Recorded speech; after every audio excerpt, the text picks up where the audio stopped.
Dan Malthoff, I have the gavel and a glass of wine and a microphone. Are you scared? Let's go. Okay, I was supposed to read my own bio. I'm not going to do that. Believe Dan, I'm very important. I have been for a very, very, very, very long time. You have no idea. So I am here, and because I've been around a long time, I need my glasses. So we're here to have a conversation with my dear friend Heidi Friedman, who we met at Cleveland Yoga probably 15-ish years ago. There's Sammy Schneider, our leader. I would say almost 18. Okay, look at her doing math. You haven't been asked to speak yet. Okay. So we're here because Heidi is an accomplished attorney, but she also wrote a book about love. And which is, an interesting thing. How does an accomplished attorney write a book about love? And so this is just going to be a casual conversation of everything that she's learned over her 104 dates. And what's remarkable about that is not only that she went on 104 dates, but she's controlling enough that she counted them. Yes, from the crowd. My assistant can vouch. Yes. And we should give you a microphone. Yeah, indeed. Okay, so there's more about Heidi that I'm supposed to read, but I'm not going to. And all people are lonely and we need connection, blah, blah, blah. It's all in this, and if you want to read what I'm supposed to read, you're welcome to it. So why don't we just get into this conversation with my dear friend. I'm delighted to be here. When you asked me to do this, I said you might regret it, and you might. I would also like to say, I'm so happy to be back at the Happy Dog. I had a house on West 44th for years. It's great to be back on the West Side. I've seen a lot of people eat tater tots here. I have never seen anyone eat as many tater tots as Heidi did tonight. So that was impressive. So congratulations. Anyone that knows me knows I didn't even have a single tater tot yet. On the top consumption. It was pretty. I'm waiting for the hot dog with Fruit Loops. Okay. So Heidi, everyone wants to know, what's an attorney like you doing writing a book about love? The reason that I wrote the book is actually for my 4 kids. And that is the truth. I have 2 kids that I birthed and 2 bonus kids. And I started writing the book when I was 40. And it is not the greatest, most proud thing for me to admit that while I had been married and divorced, I had decided I had never known true love. And so I started interviewing people back then and asking them how they knew that was their person and what was the moment. I'm like, there's got to be an answer. As an attorney and analytical person, I was dying to find out. And so I realized there was themes, and I wrote them all down and thought about them, and then I parked it away, went on all these dates, found the love of my life later, and found those pages of the books, and thought it would be super fun to apply it to my relationship with Will, but mostly because I wanted it documented. I told my kids that they should not settle and that they should find their true person, so it was kind of my gift to them. And now they actually come to me for relationship advice, believe it or not. They range from 22 to 27. So I think that's pretty good. I'm excited about that. Very, very exciting. So I think if my math is right, and I'm not someone who should do math, I think you met Will in like year 10 of well, you have been single for 10 years. Is that about correct? I had been like 9.5. Yes. Okay. Yes. Okay. How did you not give up? I mean, that's. I thought you were going to tell the story how I met him. We're saving that for later. Well, let's warm the crowd up. Okay. Let's bring her around our side. I think I almost did give up many times. The book's actually sprinkled with little journal entries that display quite a bit of loneliness and sadness that were pretty vulnerable for me to include, and actually was the only part of the book that my husband and kids really were sad about because they didn't see me in that light, and it was a little bit interesting to them. But I will say that I oftentimes sat in bed crying, and I was like, this is never happening for me. I'm overwhelmed. I'm going to be single forever. But then I got this, what if it's the next guy? Yeah. So I put on my big girl underpants and I went on another date, and that was it. So it was like that flicker of hope. You just have to keep on keeping on. And I think the lowest point actually was a morning at yoga when I had to go to a wedding of a client, and I had RSVP'd for 2 because I was dating somebody a little bit. And it was definitely not a relationship. It's what my 22-year-old taught me is called a situationship. And so I did that, and I ended up calling her to say, hey, like 5 days before, so and I broke it off. There's only gonna be one. And she said, well, unfortunately, it's too late. You're just gonna have an empty chair next to you. Which I'm like, is that not like the most symbolic thing in my life ever? And so I can't. And the only person that was more mortified than I was at this was Anne. She was like, "Take my husband." My husband is 6'5". She's not. No. And this was. My jacket. I had to show it at some point. It says all you need is love, so I'm sure. And over the years at yoga, we had heard, and Steve McHale, also with us in the front row, had heard a number of horrifying stories that kind of just gave me such, like, I had so much respect for that you were still out there and still doing what you could. But she told that story. And I went home and said to my husband, I think you're going to a wedding with Heidi Friedman. And he was like, okay. And then everyone. But I mean, there really is, for people, there are a couple things I think that, like, when you're in the midst of it, you don't know that there's an end zone. And so for people who are in the middle of it, how would you, you wrote a book about love, so people are getting your advice, and you're doing all these podcasts, and you're on a media blitz. What do you say to people? Nothing's better than this, though. Yeah, obviously. What do you say to people when it's like they're really in the middle of it, and they haven't read the end of the book yet, and they don't know it ends well? Okay, well, you get that like halfway through, so you don't have to read the whole thing. Okay. But anyway, I would actually say my biggest advice is there's the trend now is actually, I was just talking about this earlier, is people want to meet in the wild now. And that means like live, after COVID, and we can talk about the apps from now until doomsday, and I'm actually a fan of the apps because I think they open your heart and your mind, and it's like practice. Like, you wouldn't go for your dream job app unless you did a few interviews first. So this is kind of, it's good practice. But I say find things that you enjoy doing and put yourself out there so it's not so painful. So if you like pickleball, join a pickleball club. If you like to do pottery, take a class at a pottery studio with other people. My oldest and I chatted, and I wanted him to get out there and meet people, and he just joined a running club out in Santa Clara, California, and has met all these people. And it doesn't mean that you're going to meet your person doing this thing that you're enjoying, but they know people. So, like, picture your closest circle right here, and you are not part of that. And then as you do things, go to Cleveland Yoga, go to Tammy Schneider, and build the community there. My circle is expanding, and I got to meet Mikhail and Jimmy Levine and Ann, and we became like good friends over time, and that expanded my circle, and that led me to my husband. And so the more you expand those circles, it's just like, for me, I'm a visual person, that I think that helps quite a bit. So I think that part of it is finding your own joy in the quest so that it's not something that is painful. Right. And building a community. And, yes. We joke about, we were next to each other at yoga every weekend for years. And after 3 years, we said hello. And after 4 years, I found her a husband. But there is that, like, willingness to put yourself and make yourself vulnerable, because she is this, like, just, am I allowed to say badass? Okay. She's a total badass attorney during the week. And to go to yoga and say, like, I need to find somebody. And to make yourself vulnerable with people is not the easiest thing to do, especially if they're sweating that much. But it's hot yoga. It's very hot yoga. So just, putting yourself out there and I think that was one of the things I was struck by in the book.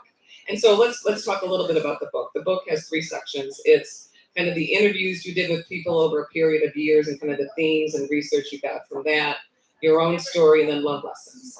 Talk about some of the things that you learned in that first phase in terms of, from your interviews, talk about who you interviewed, why, how that process went for you, and how that informed kind of the bigger picture. Yeah, and by the way, when she says she found my husband, I literally was like, you have to know somebody. We'll tell that story in a minute. So I will say a few interesting things. So I did the initial research 15 years ago, and I talked to 52 different people.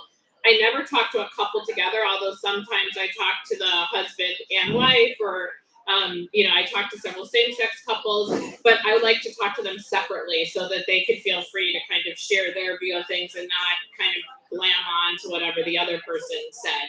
And sometimes I didn't do both because I only really talked to people who I felt comfortable enough to ask the harder questions. And what was most interesting to me is not a single person said there was love at first sight, which I actually agree with. It might be physical attraction at first sight, but not really love. And then I the number one thing that came up throughout the entire, I talk about 10 themes, but the one theme that comes up is I really felt like I was home. I was safe. I could be myself. My authenticity, which I think is huge in dating, could come through. And so that was a big surprise. And then after I started deciding I was going to publish this crazy thing, and it was post-COVID, I'm like, I'm just going to do a little spot check on my data. And I interviewed 6 new people because I wanted to make sure the theme still stood. The only thing they were all the same. I heard all the same themes again. The only thing that I heard more often and more clearly was I feel safe. And the word safety post-COVID really came out in those, post-2020 interviews. And so that was interesting to me because I think some of the people were thinking the same thing pre-COVID, but that became more apparent post-COVID. And I think one of the things, and another thing that you really stressed was just, it's easy. It's, there's just an ease to it. It's not hard. You're not working and you feel at home in the comfort level when you find the right person. It's no square peg in a round hole. I've done all of those things. You got to tune up that gut and make sure you're listening. I actually originally named the book Embracing the Gray because to me, love was this elusive concept and I thought it was very gray. The minute once I went out with Will a couple times, it was the clearest thing ever. And so it was my husband now. So it really was not at all, it was actually sort of black and white, but to each person, it's a little bit different. Yeah. So we should maybe tell the story about how you met. As Dan noted, I'm an award-winning civic leader.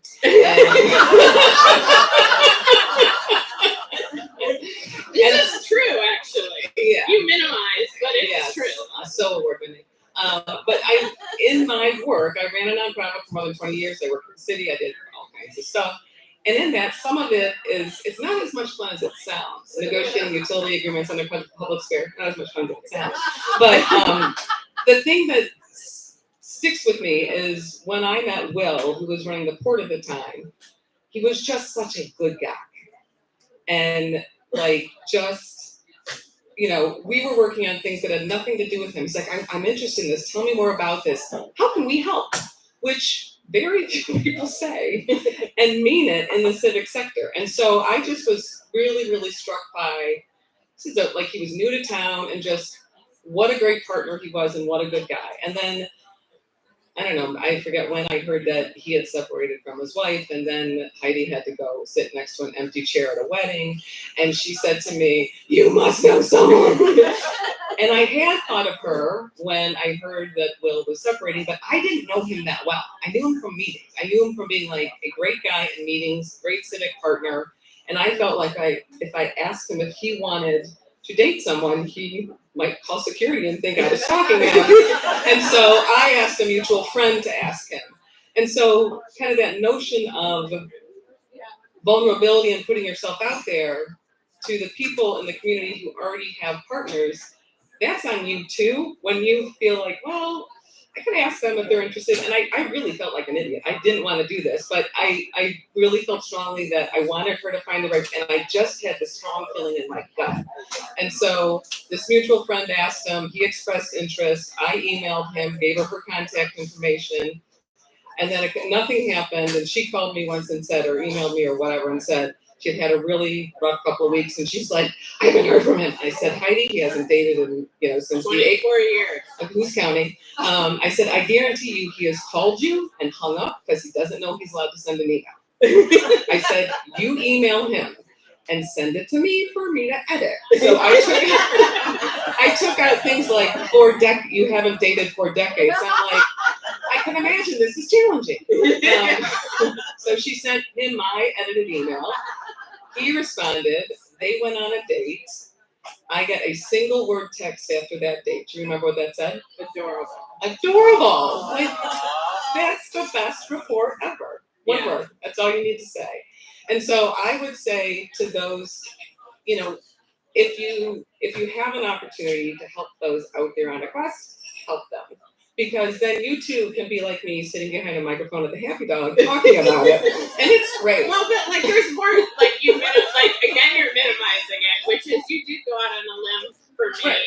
which is true. He also, the only part you left out was when this friend of Anne's asked, well, if he wanted to meet a lawyer. He's like, no, I'm good, I already have a lawyer. And so the whole thing was like a little bit strange, but that's just kind of a funny part. But like, you also changed the life of my children. Right. So like, I just don't minimize the role you could have in really changing, someone's like my son was kind of the time Will came into his life, and without getting into the gory details, his dad's not in the picture. And Will is really his father, and he has grown up with a father that he would not have had, and that's super vulnerable for me to say. But I inspire people to spread love. Like that's all I want is for people to find their people, because I want everyone to have a Will. Right. And not everyone has an Anne to find her Will. So although maybe she's for hire, we could talk about that. I'm pretty available. So, and I also think just like this notion of like, especially this is a little off, but like with so much chaos in the world, just when you're in meetings with people, how are you? You know, I mean, really trying to relate to people on a personal level, so it's not all just about utilities under public square, but it's how are people doing as people and finding common ground there. Because I think of, how terrifically enriching our friendship has been as a result of this, and our friendship with, what's your name is Steve? You got it right, yeah. Right. But it's Sweet Tammy. and Sweet Tammy. But just, kind of putting yourself out there as humans and creating those connections can be a really, really powerful thing. Right, like so this was my core group. I go to yoga. That front row group is like my family. I mean, they're people that I've turned to and all the time. So you just know that if you are brave enough, I always say there's an element of luck to the whole thing too, right? I'll tell a really quick story. My husband had left a job in Indiana because he was real estate related, and it was 2009, it was a recession, and he was like devastated. His whole department was closed down basically, and so he ended up coming here to Cleveland with 2 middle schoolers, not speaking to him, in tow, miserable. But if that never happened, he would have never met Anne, and I would have never met him. So like sometimes looking at the negative in a positive way, one door opens, another closes, that kind of thing. And I do think luck favors the brave. And I think you have to be brave. And it's like, what do they say? Opportunity plus preparation equals luck. But I also think you have to be a little bit brave and go out there and do hot yoga or whatever your thing might be. Do you want to talk a little bit about, you both had kids, and that adds a whole other layer. Does anyone want to hear about kids? No one wants to hear about kids. Okay, how about this? There's a story in the book about therapy with a horse in the desert. It didn't go well. Of course you picked that. So at one of my lowest lows, around my 45th, no, it was my 42nd birthday, I went to a spa with 2 girlfriends, and they had this situation where you could go on a therapy excursion with a horse. And there was a cowboy guy that led the whole thing. And the basic premise was if you didn't let go and open yourself up, it basically was open to like love or whatever you wanted, the horse wouldn't lift its hoof. Okay? So if you had that like good vibe and you were open and you were letting your pain go, and meanwhile, like I'm with 12 other bawling women. I mean, I had the best story of the crowd, and mine's not so fantastic. And of course, like the first one goes, the hoof goes up. The second one goes, the hoof. I go there, that hoof would not budge. I mean, 15 minutes, it would go. And he's like, and so I was bawling for like 2.5 days because this horse was moved. And now when I look back at it, it's like the most ridiculous thing. And then my 2 girlfriends were like drinking at the pool, and then they were like laughing at me crying. So it was a thing. It's a memory. So I don't recommend the horse excursion in Maribel, but that's okay. Worth every time. Exactly. Saddle up, as they say. Exactly. So the book has 3 interviews, your story, which we've touched on, and then the love lessons. You want to talk about some of the favorite love lessons? Absolutely. So one of my favorite love lessons is what's making me think of it sitting here, which is happily ever laughter. And I really think it's important to have laughter in a relationship and be able to laugh at each other. My parents have been married for over 60 years. So this was also a reason why I was like, what is wrong with me? And my mom is the only person who laughs at my dad's jokes. And man, she just cracks up crying, laughing. God bless her. And Will, has a dry sense of humor, and he can make me laugh like no other person. You may not think he's very funny, but once you get to know him, he's actually quite hilarious. And I just think that nowadays, especially even when we're like super stressed, we might just sit down and watch John Mulaney or like one of those comics because laughing is so important. So happily ever laughter was one of my favorites. And then the other one I'll throw out is another favorite love lesson besides don't settle, which I think is just obvious, is no projects. So we don't need any project partners. I have had project partners. They're not fun. So we have a few of them here tonight. Boys, come on out! Exactly. So you really want to be your authentic, evolved self and find someone who is their authentically evolved self and grow together. I'm not saying like don't change, don't grow, people but in order to like go into a relationship saying I'm gonna change this or fix this or do this, you're just gonna be disappointed and it's gonna cause problems. And so that's the other thing I have seen my kids in some of their past relationships, and I was like highlighted that chapter when I gave them their signed book and said, read this twice.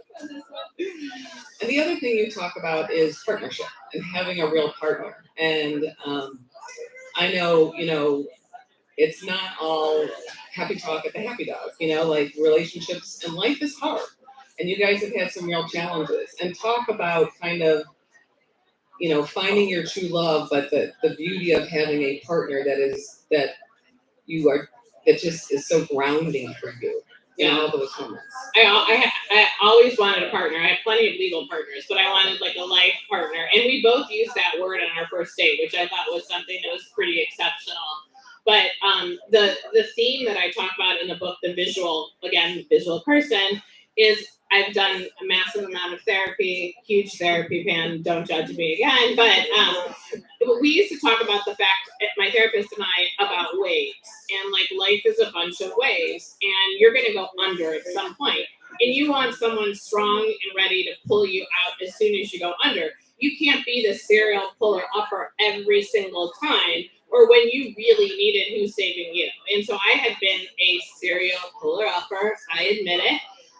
And so that was the analogy in my brain. And when I interviewed all these folks, they were talking so much about taking turns being that person. And my PSA is men can get breast cancer too. And not to put a damper on it, but Will did have breast cancer a couple of years ago. So men, be careful. But, that was a time where I had to step up. And he's had to step up so many times. And we have this unbelievably solid partnership that he's gone this week rafting in the back country, which is why he's not here. I have never not talked to him. I can't believe I'm admitting this on TV, but in our not TV, whatever. They're taping it out live, whatever. The live stream. I'm admitting it on the computer. That I have never gone a day without like at least texting or talking to him. It's been 4 days and I'm miserable. Except being here. Yeah, you seem fine. Okay, how about any more lessons or other themes you want to stress? You're talking a little fast and we have 2 minutes for that. No, I think the biggest lesson is you can't just sit on your couch and wait for something, unless you're like marrying the UPS guy or the Amazon gal, or, my UPS guy texts me now if I don't have a package. He's like, what, are you okay? But like, assuming that that's not who you're looking to date, you do have to get out there. And I think I've learned a lot from my 22-year-old. He and I started a podcast, by the way, called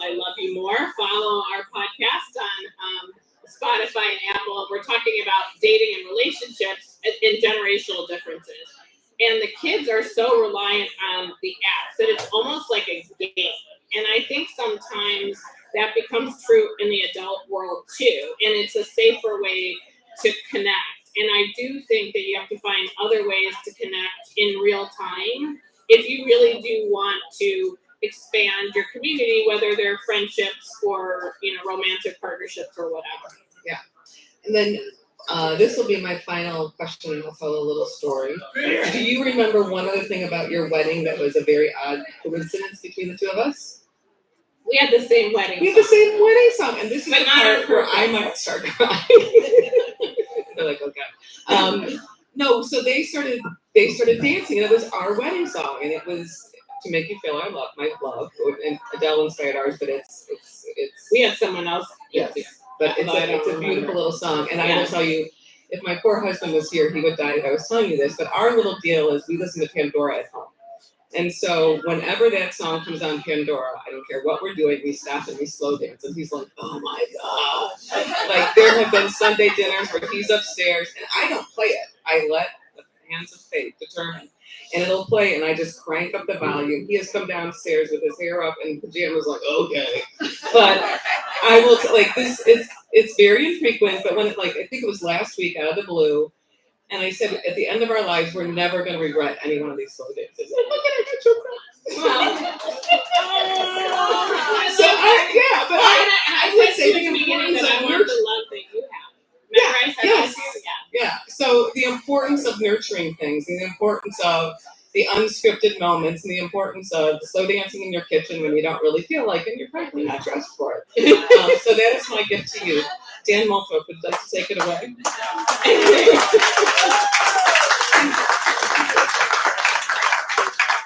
So just a quick reset, because when this goes out on the podcast, people will be like, and what am I listening to again? This is City Club of Cleveland. And Ann Zoller's interviewing Heidi Friedman about her new book, Love Lessons, 104 Dates and the Stories That Led Me to True Love. And I'm going to kick off the Q&A. Anybody else who has a question, please come on over and ask your question. But I'll kick it off. Heidi, you interviewed somewhere between 50 and 60 people at different parts of your own journey. But I wonder if you could talk a little bit about what that did. Like, how did interviewing people about love change you? And how did the interview change the people you interviewed? Because I'm sure they get something out of it too. I love that question. One of the best parts of the first part of the book was every time I asked these questions, someone lit up.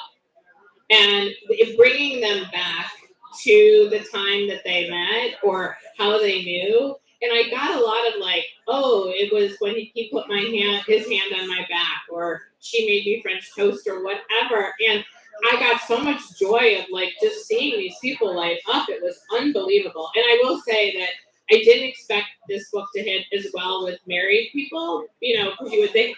I've had more emails from married people who said that it was such a great exercise in thinking about why they married their person and putting effort into their relationship. And so that made me super happy. But how it changed me is I took these 10 themes and I said to myself, like, I actually created a list. This is embarrassing.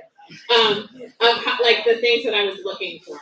And by the way, we'll have all of them, which is kind of crazy. But and I found that in my journal. But I thought about all of these themes, and I sort of said to myself that I want a relationship that has all of these themes, and I kind of just processed that and then moved on from there as I started to continue to date.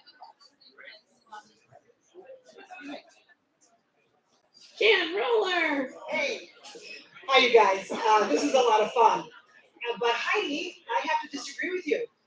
I believe in love at first sight. You do? Okay, I love that. Tell me. And after being married for 45 years in August, now it helped that he was on the stage in high school and the curtain opened and he was the lead in the play. Now, maybe that helped. But I do disagree with you. I mean, that certainly. But I have 3 sons, and my question for you is, how important is it, do you believe, that you share similar bands. Your principles are the same. You care about the same things. How important is that? Because I have an older son who's he's went to law school, doesn't practice, and he was married, or he was dating a tattoo artist. I thought, well, they're very different, and I don't know how long that will last. It didn't. He now is with a young woman lawyer. But how important do you think that is, that you share your vision, your principles, your outlook, your background? Is that important? I actually think it's super important, and I learned from a lot of my research that it's really important. And what I think is important is you have to have the same morals. Like, one of the things that was interesting with Will and I is we had similar past marriages. We were brought up in a similar way. We are the same religion, which helps, but I'm not sure that that's definitive one way or the other. But everyone I talk to do have the same foundational moral values and goals in life. And I think it's harder when I've encouraged all of my kids when they start to date people to talk about, like, what do you want in life, and because if someone doesn't want to travel ever and you want to travel, or someone wants to live in 10 different places and you don't, whatever it might be, I think that it's really important to have those conversations early. What I think is not essential is, like, what Will's doing this week would be the worst punishment you'd ever give me in my life, to make me sleep in a tent. I'm just going to be honest. I'm like, the greatest thing about being an adult is no one needs to make you sleep in a tent. So I've gone to a Grateful Dead concert or two. Yes, I have, to be a good wife, but it's, I'm much more of a coffee house, I'm serious kind of chick. So it's not like we do things to support each other. I don't think you have to have all the same interests, but I think foundational is really important. Oh no. No, I'm going to keep going, I promise. I have a question for you regarding online dating. Okay. You did mention that online dating you thought was maybe okay. What was your experience, especially in the beginning of your journey, and would you do it again? By the way, let's give Cheryl a round of. This is my assistant. My right hand. I would never in a million years be able to do what I do without this woman. She's my everything. Okay. So when I was doing the apps, and I did do the apps, I did everything from Match.com to eHarmony, even a little JDate, although I don't think I went out with anybody on JDate. It was very different back then. Like, it was, you really had to fill out this profile and all that, and I was always like, I had to be cute, but not too cute, and smart, but not too smart, and I can't look like a mom, and it was just awful. But I will say I dated two guys from Match.com I still would call them situationships. Thank you, Zach Goldstein, for that term. But I did date two guys that I would have never met anywhere else ever. And one relationship was actually one of the best relationships I ever had before Will, and it just wasn't the right relationship, but I learned and grew from both of those relationships, so I thought they were really helpful. And what I sort of look at the apps as is you can do due diligence. You can email back and forth to make sure it's a click and all of that. But at the same time, you just rely on apps. I think if you really want to be out there, you have to look at various forms of dating. But I think it's a great place to start, and I think it's a really great place to open your heart. But I'll tell you one super funny dating story of a guy I did meet on Match.com. So I get to this date, and he doesn't look anything like his picture. That's the first thing. His picture was curly. It was like Dan and his son. That was the difference. He looked like that. No offense, Dan. But I mean, in the picture, although a bald man's very handsome, that's not what I'm saying. It just was a different person. But then I'm there, literally for 5 minutes, he pulls out a cease and desist order. And he's the short, it wasn't that for me, but it was for him. And he was it was from Pepsi or Coke, I can't remember, because he was selling some Gatorade out of his garage or something. So he was looking for legal advice. And I was literally oh my God, my kids are calling me, I have to go. And I will say, gave him bad legal advice first. I literally was bye-bye, you're in trouble. Basically, dump the Gatorade. But no, so I will just say, not every match is a match, and you do need to do some, probably not so fun dating to get to where your person might be. things that you talk about in the book that you haven't talked about is you had a list of age-wise and a couple of other things that you wrote for Will. And I think that's really instructive and informative too, that, obviously she counts everything. Cheryl can attest. She is controlling her environment and thought, this is what I want. This is what fits in my guardrails. But then you made exceptions for that when I suggested, here's this guy, he doesn't check all of that. And that's actually a super important point. So my original parameter was he can't be more than 5 years older than me. Will is 9.5 years older than me. And then my other was they have to be fully divorced for 2 years, like done, complete. And Will was having a very extended divorce. We'll save that for another day. But, it was very much in process and almost over, but not quite there. And I still, to this day, can't imagine if I did forego those rules and go on that date. So I'm a very much no rule kind of person. And Some I think, rules. well, some rules. Yes, fair enough. Judgment, some judgment. Fair enough. Yes, so thank you very much. I enjoyed what you said a lot and I learned a lot from it.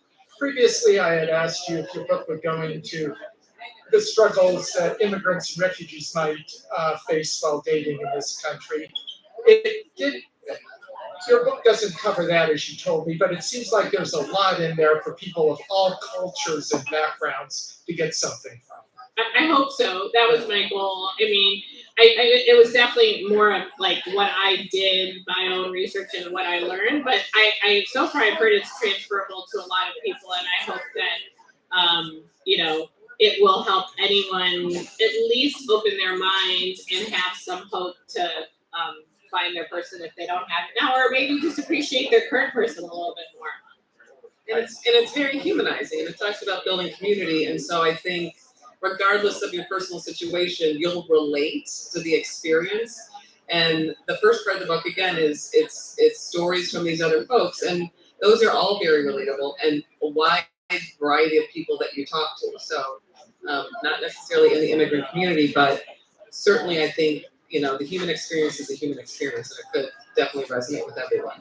So I neglected to mention before that something that we did online, which is you can text your questions in. So if anybody has a question that they really don't want to ask themselves, for whatever reason, 330-541-5794. If you text it in, we'll pick it up at 330-541-5794. And so one question did come in, and you started this with you told the story about a really terrible date, and the question was there one worse than that? There was one worse than that. There were several worse than that. Oh boy. Okay. So somehow my mother convinced me to go to Jewish speed dating. Okay. I'll let you guys put the own picture in your mind. But the short version of it was a table of men, like all around the table, sitting down. They were aged 20 to 65 somehow. And I would say 1/3 of them lived with their mother. And I don't even know where these people came from. It was one of those experiences where we were literally like, right? They were literally like, if this is what's going on in Cleveland, we're moving. Or, like it just wasn't, it was like nothing, not even the closest clicking connection situation. And in fact, the friend that I went with, she left and went to the bar. But I am like a super, if I say I'm going to do something, I do it. I can't help myself, so I did it. But the rest of the funny story is I met somebody at the bar then after that night. And I went, this was in the wild. Okay, so in the wild. And we met for sushi a week later, and he seemed really nice. He lived in the apartments right there, whatever. So we get to sushi and we're talking, and he tells me he took the bus there. And then I was like, I believe the question was, did you drive? Oh no, he asked, you remember that? It stuck with me. Did I drive? I was like, yes, I drove. And he's like, well, could you give me a ride home? I was like, I just met you.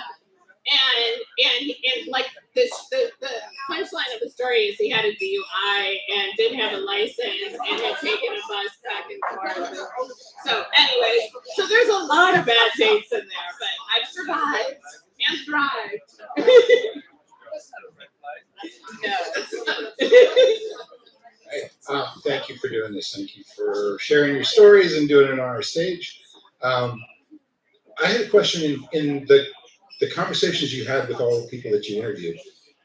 How much of the conversation was about their preparation to be in a place where they could look for what they're looking for? In other words, how much of the conversations you had with people were about when were they ready to actually be ready, and what did it take for them to be ready? Yeah, that's an amazing point. Thank you. If you ask my kids, what do I like repeat in their head is you got to be your best self before you can be a partner to somebody else. And I would say almost half the folks talked somewhat about like their journey, and almost everybody. So I did talk to some people in their second marriage because at the time I was really interested in studying the second marriage concept.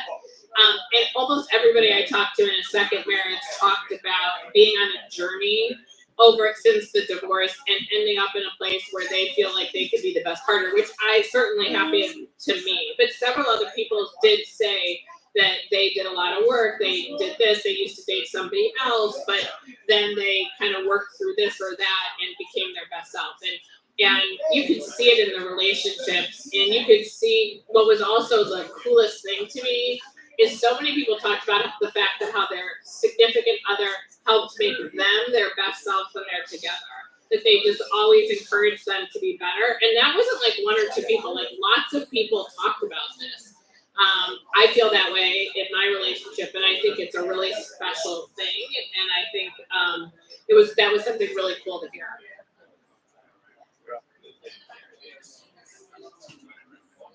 Hi, I want to know, how did you look on your dates? Did you try to look sexy? Did you try to look good? Did you try to look like your ordinary self? Did you try to play it down? Did you try to play it up? Did you do your nails? Did you make sure that you smelled well? I did take a shower. Yeah. No, I mean like really smell good. Yeah. Right? Yeah. Right? Because you could dress sexier than you are in real life. Yes. And then maybe be a let down later. Yeah. No, I think it's a fair question. Or did you dress like you just got finished cutting the grass? Because you She wanted doesn't to cut be the grass. more than that. I would love to know how you looked. You know, I honestly will tell you that how I looked at the beginning was very different than how I looked at the end. I mean, I will say at the beginning, I would like torture myself. What should I wear? And I often wore like a little black dress, or like if I was coming for this was the days where I was in the office quite a bit more, so I was like coming from work a lot, so I'd be dressed for work and have no time to change. So, but I would say I probably tried to dress a little sexier than usual, but generally I was like, crazy into working out and doing all that stuff. But I will tell you, as the journey went on, I was like, F it. Like, this is me. I mean, I still wore a cute little black dress when I went out with Will the first time. Like, don't get me wrong. But I also was like, if I was coming from work and I had makeup on from 6 o'clock in the morning, sorry. Like, this is what I look like. If you're going to come home to this, so if you don't want it, I'm sorry. So I will say, like, at the beginning, I would have never gone on a date at the beginning from work without going home and changing and putting makeup on again, and it just got old after a while.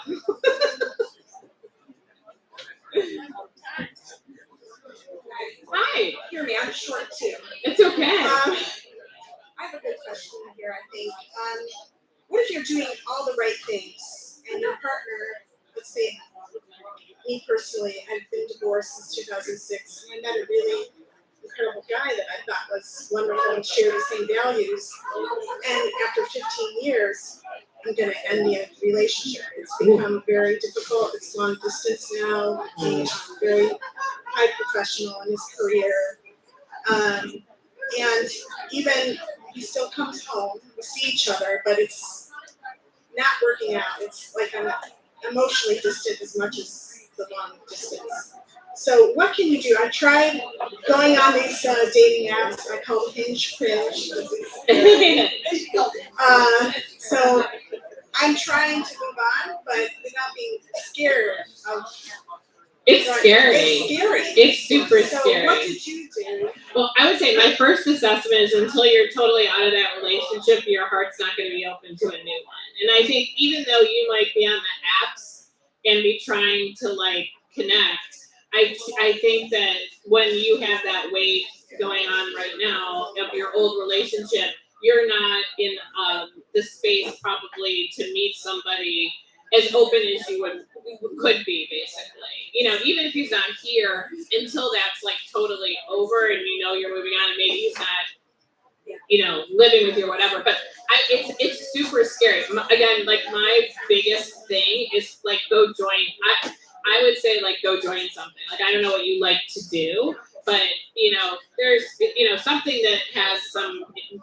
Assuming if you're a male significant other, because you said him, so that you know whether it's probably not a book club, but you know there's lots of different clubs. And in fact, I looked the other day. There's so much on Cleveland.com of things going on in clubs and different things that I think is really fun. Or yoga. You'd be amazed at how many cute guys come to Cleveland yoga and practice yoga. Shout out to Tammy and you know, and that kind of stuff. And so I think the more you kind of grow and do new things, the more you'll meet people, and then just tell people like that you don't really know that well. But my thought is that you have a chapter to close before your next one's going to open.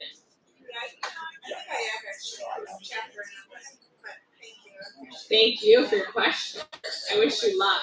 I'll think if I know anybody. Does anyone know anyone for weekends? Oh gosh. Okay, Okay. it's gonna be rough. No, I won't do that. Okay. Tammy, I won't do that one, all right? Not gonna do that one. How did the podcast form? And what was the genesis of it with you and your son? Okay, so this is Steve Buchanan's one of the front row crew, and that supported me through my 104 dates, so he gets a lot of credit. It's my brother from another mother. It was funny, Zach and so my son is graduating with a degree in journalism, media, communications, as he says, hashtag open to work. So if anyone's hiring, he is super looking for a job. He graduated early from the University of Denver. And he's done a couple of podcasts himself. And I am sort of his dating coach in real life. We're very close. We talk all the time. And we were just one night talking on the phone, and somehow it came to fruition. And I will tell you, I enjoy nothing more in my life right now than taping those podcasts. And those of you that have like young adult children, first of all, like just spending the time with him to talk to him. I have learned more about my life, like my impact on him, like his growing up. I mean, the things that he spurts out, they're incredible. I mean, for me, it's like no one listens, it's fine because I'm having the best. If people listen, I'm thrilled. But I've enjoyed them so much. We're taking we're doing 11 episodes, each of the podcasts, each of the love lessons, and then we'll see what happens from there. He hopes he'll get a real job and he might not have time for it, but I'm enjoying it. So you went through those days in your 40s. I'm in my 70s. Ooh, you look good. Yeah. So that's a big difference. Not in the last 5 years since I got divorced, I've 17-year marriage, second marriage that was 17 years. You said 104 dates. I'm probably pretty close to that. And what I haven't heard you talk about is that very elusive thing called chemistry. Yeah.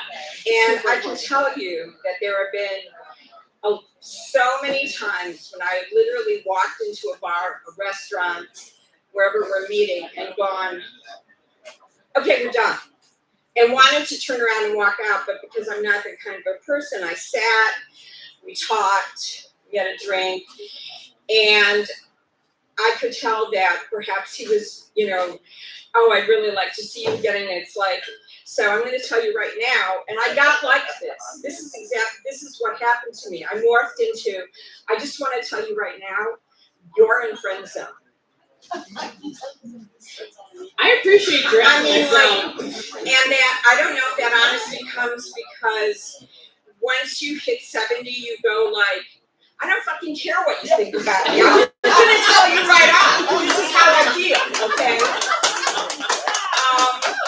And I'm not gonna play that game anymore. Or I'll just say, this was really nice. Thank you so much for the drink. You will never see me again, and I'm going to block you. Okay. It might be harder out there than I remember. The one thing I would say to you is your point is very well taken. I do talk a lot in the book about chemistry, actually.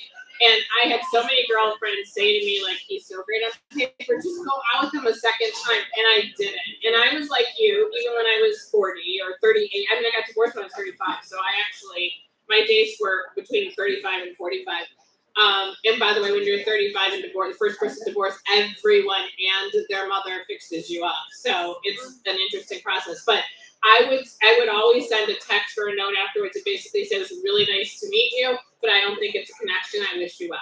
And I wasn't quite as blunt perhaps, but I definitely was as direct, and I don't believe in wasting your time. But I read a couple articles. You should look. I listened to a bunch of dating podcasts. I'm fascinated by all this stuff now. And they're actually saying, because people are living so much longer, that there is so much more in the post-65 dating arena in terms of singles events, in terms of apps, all kinds of stuff directed at 65 and older, because people are living so much longer. And so there's a lot of discussion about that.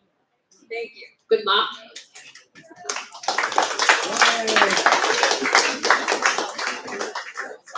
So I don't think there are any more questions. Do we have another question? We got one more question. This will be the last question. And while you're making your way over here, I'll just say that if there are single people here tonight, you should stick around and meet one another. I agree. I just thank you for your remarks and your openness. It's just been lovely to hear about you. And I have about 4 points. One, I'll try to make it. One is, I think Ann said about luck. I think luck is a giant part of meeting the right person. Secondly, I agree with the woman who's been married for not ever, who said love at first sight, and I will tell you why. Okay. I was dating someone in college 5 years. Very much, everyone expected I was going to marry this person. I went out with I was a Jesuit volunteer, just a Catholic volunteer. We were hungry, broke. These two guys in Cleveland said, "Oh, we'd like to take you out to supper." We were so hungry. We said, "Sure." I met my husband, and that night I came home and I said to my roommates, "I met the man I'm going to marry." And it's 45 years later. I just knew. So I don't know. Well, I love this. I'm modifying my analysis now. This is fantastic. Yeah, and I guess even though we were an intermarriage. I was all Irish from Boston. He was only half Irish. That was a big problem in my family. But he was Catholic, so thank God for that. But I just appreciate your openness and your willingness, because I think I happen to be a social worker. I manage a lot of young social workers, and they are struggling to meet people. Yeah. It is so I think difficult. genuine connection right now is hard. And I think we need to work on it. I think you need to be so much more intentional than pre-2020 in how you make connections. It's important. So I thank you very much. Thank you. Final thing, I don't know if it's in the script or not, but I want to plug the book again. Thank Max Stacks for being here. Hardcover is $24. It looks great. I'll hand out and sign anybody. Heidi's gonna sign everything. The paperback's $18. You should buy them both. You probably need two. One for you, one for a friend. One Anyway. for the people you're dating. Yes, exactly. Adult children. How you can vet all the future dates. Anyway, Ann Zoller, Heidi, thank you so much. Close it out, Ann. I guess we're doing this wrong. I need to do the gong again, but I have something for Dan. He has not seen this, but he's promised me he will wear it at the City Club on Friday. Come here, Dan. This is I might not be able to on You Friday. can't. You have to. No, it's Jared Allen, who is a proud cat dad, and he says, let him meow. And we need to say that we're not done. On any given night this season, we would have believed they could win, and we're going to believe it on Friday. So you sell it on Friday to win. Okay? Okay, and we're done. Woo!